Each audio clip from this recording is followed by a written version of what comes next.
Beneath the roaring skies, where gods once waged war against titans, a kingdom emerged, not in glory, but in shadow. It belonged to no tyrant, no thunder wielder, but to a god who sought no throne among mortals, only dominion over the inevitable. His name? Hades.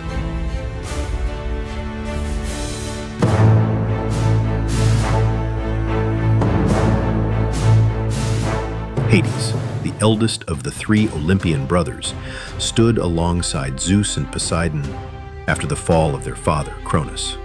While Zeus claimed the skies and Poseidon ruled the seas, Hades chose the realm few dared to enter, the Underworld.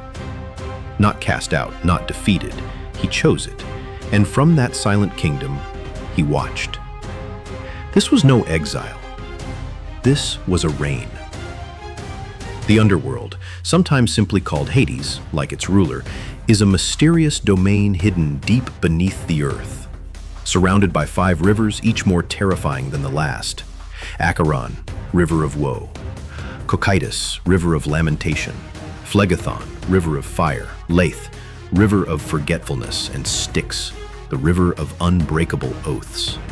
At its gate stands Cerberus, the 3-headed hound, allowing none to escape. Through this shadowed world, souls are ferried by Charon, the skeletal boatman, across the rivers. Only those with coin, placed under their tongue at burial, can pay for the passage. Those without remain trapped in limbo between life and death. Inside, a palace of impossible wealth gleams in the dark. Crafted from gold and silver adorned with gems, this fortress belongs to Hades. It's said only those he summons ever find its gates. Persephone, his queen, once described its beauty as equal to Olympus. But how did Persephone, daughter of Demeter, become the queen of the dead? That is where Hades' tale turns tragic.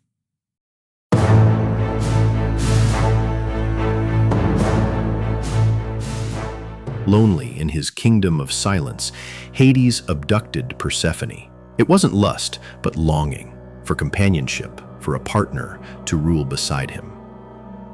Yet this act shattered Demeter, who plunged the world into famine and cold. Crops died, humanity suffered. The gods intervened, forging a compromise.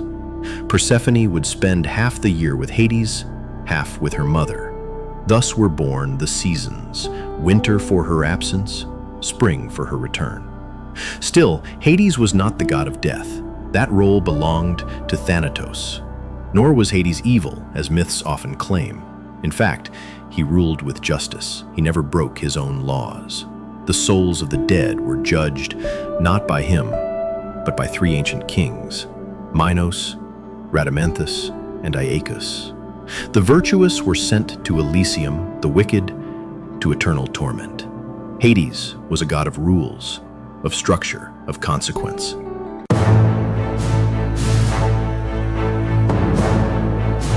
To the Greeks, his name was feared. Merely speaking it could hasten death. So they called him Pluton, giver of wealth, for he ruled over all that lay beneath the earth: jewels, metals, soil. The Romans echoed this, naming him Pluto. He is often shown seated on his ebony throne, dark-bearded, stern, wearing the helm of invisibility crafted by the Cyclops. His weapon, the bident, is a 2-pronged staff capable of cleaving through anything. And always nearby, Cerberus, his faithful guardian. Despite his might, Hades was considered the least powerful of the 3 brothers, yet perhaps the most feared. He rarely left his realm, only ascending to Olympus when matters demanded it. Many myths tell of mortals who dared to enter his world. Like Heracles, who had to bring Cerberus to the surface as one of his 12 labors. He asked Hades for permission and received it, on the condition that the beast remain unharmed. Heracles succeeded and returned Cerberus intact. Or Orpheus, whose music moved even the coldest hearts. Hades allowed him to retrieve his wife Eurydice, but only if he didn't look back. Tragically, he did, and lost her forever. These stories reveal something important. Hades was not without mercy. Those who approached him with courage and respect were sometimes granted impossible favors. He was not a monster. He was a ruler of balance, not cruelty.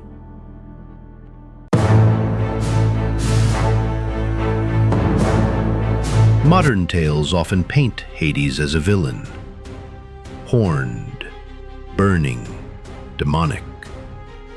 But these images say more about us than they do about him. Hades is the god of boundaries, of endings, of the final justice. In truth, perhaps Hades was the fairest of all the Olympians. He didn't interfere in mortal affairs. He didn't hunger for worship. He simply waited. Because in the end, all paths lead to him. But Hades' story doesn't end in the ancient texts. His shadow stretches far beyond myth, into books, movies, games, and the modern imagination.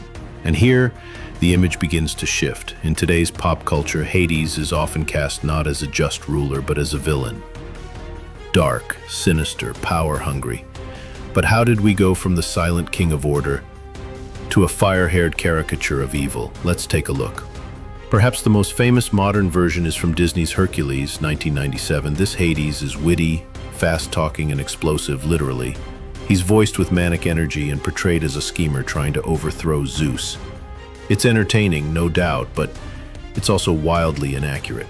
The original Hades had no ambition for Olympus, no wars to wage. He had already claimed his throne in the world beneath. Then there's Supergiant Games' award-winning video game Hades 2020.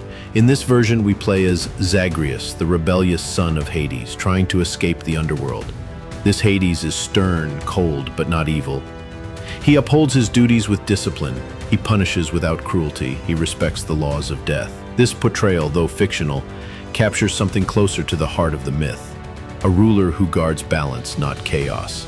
In literature, Rick Riordan's Percy Jackson series brings Hades into the modern world as a brooding and isolated god, misunderstood, feared, yet still bound to his realm and his responsibilities. This version leans into his darker image, but also gives him nuance, a reflection of how ancient myths can evolve without being erased.